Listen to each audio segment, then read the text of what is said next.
Hey everybody, I'm Eric Oberembt, and you're listening to Be Authentic or Get the Fuck Out. We talk about real shit, what's on our minds, and don't give a fuck if it makes you feel a little uncomfortable. So sit back, strap in, and get ready for some real shit. Hey everybody, welcome back to another episode of Be Authentic or Get the Fuck Out. I'm your host, Eric Oberembt. We're back here at Storm Into the New Era again, doing some quick interviews while we're here hanging out at our booth with my big fucking head on the wall, which is so much fun and so embarrassing. But it's fun. I'm glad we're here. And I'm really excited to have my friend Matthew Danskin on the show today. Thanks for being here, man. Of course. I wanted to talk to you today. A, I'm just glad you're here. B, we've known each other now for quite a while. We met, what, 3 years ago? Something like that? Yeah, something like that. 3 years ago. I'm trying to not do this because it fucks up the mic. Yeah. And I get yelled at later in post-production that the sound doesn't work. I understand that yes. very much. So, yeah. But, and you know what's funny is I just remembered this. I think you were one of the first people to have me on like a show. Yeah. Right? I literally just thought of this. And the funny thing is that because you started this show for a minute. I don't know how long it lasted. I did like 10 episodes. Okay. Yeah. And it went for a minute, but it was about like reading and like picking a book and then reviewing it and whatever. Yeah. And I ended up picking, I think I picked Atomic Habits. Yeah. And it's funny because that was the beginning of my like reading journey. Because like I wasn't a reader, yeah. right? I made excuses. I didn't have time. Whatever. And I literally from that point, like that was right before that was when I started reading, and I had just finished that book, and that was why I chose it, because I didn't want to read another one to have to do it. Yeah. But it's so funny because that like kept me on that path of doing that, and it's like completely changed kind of like who I am and how I do things. So like, thank you for that. You're welcome. Honestly, it really did. It led me down a path. But the other cool thing is that I love what you do and I love what you teach, because it's all about relationships, right? And we don't use this platform a lot to talk about work and to talk about what people are pitching and selling and all that kind of shit. But at the same time, buy shit. Yeah, buy a shit. but at the same time, like, what you do sell and what you do teach people is what we all talk about every day, which is building relationships, right? Yep. I mean, that's what we're doing here at Storm. That's what we're doing here at this event, and it's literally what you coach about. Yeah. I mean, tell people a little bit about that and what got you so passionate about that. So other than I don't want to fucking knock doors anymore because I'm a pussy. Cool. So I teach other roofing contractors how to create referral relationships with insurance agents. Right.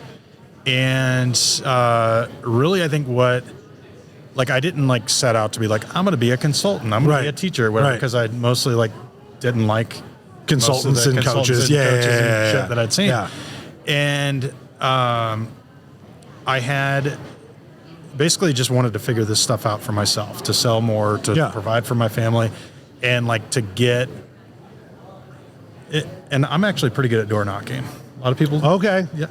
Because you shit on it very well. I do. Yes, you shit on it very, very fucking well on social media. There is not one door knock post that goes unseen by Danskin to say, well, if you fucking did this, which I love. Because it's like you have an algorithm that you get like a Google alert every time somebody types in door knock on Facebook. Yeah.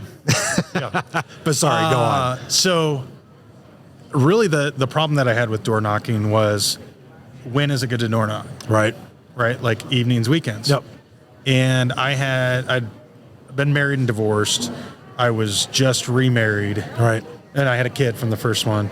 Just remarried. We were pregnant with another kid. Right. Or and around that time, it was like, I'm working all the time. Yeah. Like I'm never seen, my kid's asleep when I leave. My kid's asleep when I get home. And, hey, it's the weekend. We want to go to the fucking county fair or whatever. Saturday. You got to go knock. Yeah. That's when everybody's home. Yeah. That's when your time is going to be. Yep.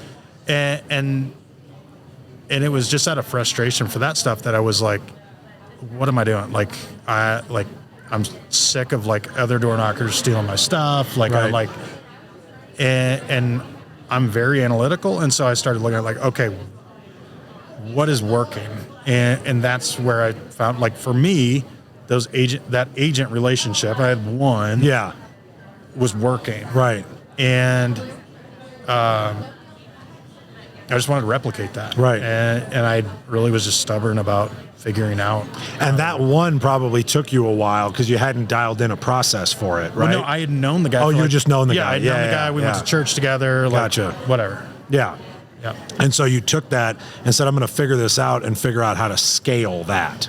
Right. Because everybody, like, everybody that watches this for business help or business advice or anything like that, everybody wants to know, how do I scale? Right. And that was the thing that you had to figure out, was how do I take this one relationship that I have and learn how to scale it? It's the same thing that business owners have when they're like, how do I take this one human that I have that's so good at this one thing, right, and scale? How do I replicate salespeople like that? How do I replicate Bill? Yeah. Yeah. And so that was what you did. Yeah. So one thing, I don't know that we've ever really talked about it, and I haven't like talked to a lot of people about it. I took a test this last year. Okay. And scored very highly. Bragger. On on the spectrum. Okay. And that kind of gave me a lot of perspective on, what the hell does that mean? I just got like autism. Oh, I didn't know what that meant. Yeah. Okay. Yeah. And like it kind of just like confirmed a lot of things about, interesting. Like, I'm kind of weird, right? Like, or like ish. Yeah. But like I've had to like figure out ways to like adapt and function in like the world. Interesting. And I think, like looking back on it, I think a lot of my success in the areas that have been successful is actually because of that like disability or whatever. It's like I don't naturally like know how to behave in social interactions. Okay. Like that stuff doesn't come natural to me. And so I have to like figure out like that had to be hard as shit then. Like I have to be like scientific about like, okay, if I say this to an agent, what happens? Like, do they throw me out of the office? Do they like, like, so a lot of that stuff, I think, I guess the way like to put it, I think a lot of people just naturally are pretty good at salespeople. Like they're just warm and charismatic and people like, and they have a degree of success, and so they don't have to like systematize it. Like they can just be like, I'll just go wing it and be a nice guy and great. That's me. And sure. Yeah. And I think that's for a lot of people, but that, like for you being the owner, you can go in and close an insurance agent. Well, that doesn't help you to go get 40 agents all over town. Right. Like you need your guys to go out and do that. Correct. And if he was a sandwich artist 2 weeks ago. Right. He probably doesn't have that either. Correct. Yeah. How long did it take you to really build out that system to be able to package it and market it? Not long. So like the time to like actually like figure the shit out was like the better part of a year. Okay. And like meeting with agents like 2-3 times a day. But Like that's part of the process. Yeah, and that's like for anybody or whatever, and so like I just got like obsessive about like, I'm going to figure this out. Like I am so sick of like, knocking a door, getting the inspection, like selling them, signing our contingency toilet paper. I can't. I got to go back. Sorry. I don't mean to interrupt you, but like I'm stuck on this in my fucking head. What caused you to go get this test? So my 11-year-old was diagnosed with autism. Okay. Like severe or? No, like he's pretty high functioning. Okay. Like he has, help in school and like a IEP and all that. So that's sort of what stuff. gave you. But the really worst part of that is right now. Yeah. I didn't know what I was supposed to say after that. No, you know what I mean? Like in terms of like, I'm sorry. Yeah. Yeah. Like I'm pretty frank, right? Like, and, like I don't. I think we share that, right? Correct. Yes. For high functioning autism, I feel sorry for normal people. Okay. Right. Like, you kind of got a cheat code. Right. Like like in certain areas. Yeah. And in certain areas. And the thing is like the areas that I struggle, I don't give a shit about. Right. Right. And like, it's like, I'm not really good at like emotions. There's days like I wish I had a little being bit like really soft and like, I don't give a shit. And so like, it's not something I like miss because I just don't. And so, you know, obviously with people with like severe autism or whatever, it's like, it can like really. It's debilitating. You can't talk. You can't, right, you know, right, like right, right. you're spinning around. You have all sorts of stuff like that. But like for somebody that just, their brain works a little bit differently. Yeah. And I mean, there's certain things like certain types of noises, like. Right. Yeah. Fuck with me. But I've learned how to like, not you freak too? out. Yeah. Oh, really? Okay. Yeah. Like what? Like car backfiring type of stuff, or no, like constant noises. Okay, like repetitive. Like like just certain tones. Oh, really? Interesting. You know, so I couldn't really put my finger on it. But, no, but and you were always cognizant of that, but just didn't know why. Well, you don't know what's normal. Yeah. Right, like you know what your experience is, and you don't know. know. You know, so like I had a lot of issues in school. You know, where like I'm a pretty smart guy. Yeah. But like I didn't brag number 2. Yeah. Go on. You literally in your review of my thing, you were like, I'm a pretty smart guy, but did I say that? Yeah, literally. But I didn't do well in school. Like I could not, like my brain would you didn't do well in school? No. Oh, okay. No. Not at all. I mean, I finished high school. Yeah. I went through college. I finished all of it but 3 credits. Oh, that's close to me. Yeah. Yeah. Yeah. And I think I was 20 short. Oh yeah. Yeah. Yeah. No, I did that class and like literally turned in my stuff, and they're like, it was like a brand new like online submission thing. Yeah. Like ate my homework, and they were just like, hey, we need you to redo this, and I was like, I don't have it, and it kind of went back and forth, and then I was just like, fuck it, like. Did I ever tell you how I quit school? No. I couldn't find a parking spot.